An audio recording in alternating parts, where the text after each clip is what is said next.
All right, listen, my family lives on these little bowls. The Pyrex ones and the ones by the Pampered Chef. We're all the time using them as we cook, for leftovers, for things that we can just pop in the fridge and take with us to work real quickly. The problem is for some reason we end up losing lids all the time.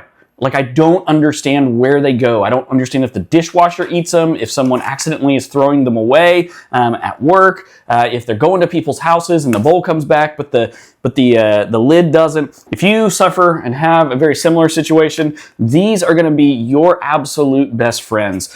These are the replacement lids that are compatible with Pyrex containers and Pampered Chef containers. Really, any round glass container whose lid is 4 3/4 inch in diameter, which is quite a few different brands of bowls. And as you can see, they work great. It's awesome. They seal so well. They're airtight. They're leak-proof. And so if you are looking for a good economical replacement to replace the lids that you've lost on your Pyrex or your Pampered Chef bowls, man, I think you should check these out. I think you're going to love them. They're made by a company known as Wood Grip.